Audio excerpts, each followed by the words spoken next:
হ্যাঁ দেখো এখানে আমাদের কাঠ কাটছে পুরা, আমাদের বিয়াঘর ঠিক হয়েছে না আমার, সেই জন্য তো আমাদের ঘরে কেউ না, আমি আমার ভাই আমার মা তো তার জন্য আমাকে সব কাজ করতে আছে। দেখো কাঠগুলা ওইখানে ওইটা লোকের খেতে পড়ে, ওরা বলছে হাল বাইব, তো বলছে কাঠগুলা সাইড করো বলছে, তো ওই ক্ষেতটা কানি করে ডিঙে আছে, এখানে ডিঙে রাখছি। দেখো মানটুই বানিয়ে দিয়েছি গোটা, এখানে ছাগলও চড়ছে পুরা।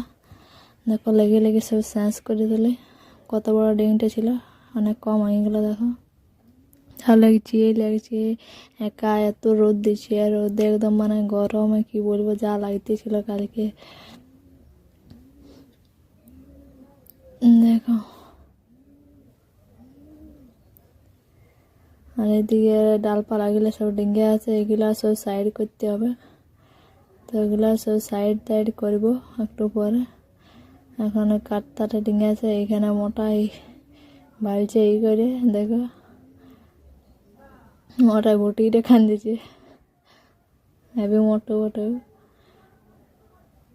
হয়ে গেল আমার ওইগুলো সব মানে পাস করা। দেখো আমি গরম একদম ঘামিয়ে গেছি, কত গরম লেগেছে, পড়ছি। দেখো এত গরম দিচ্ছে, এত গরম যে বলার কিছু নাই।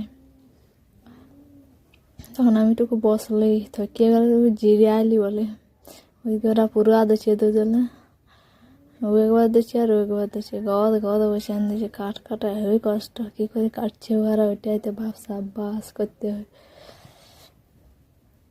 হ্যাঁ দেখো পেছনে একটা ডিং আছে, আমি এদিকে জল পুরা টগলক কাছে চান দিয়েছি, দমে জল তেষ্টেছে, ডকডকা করেছে।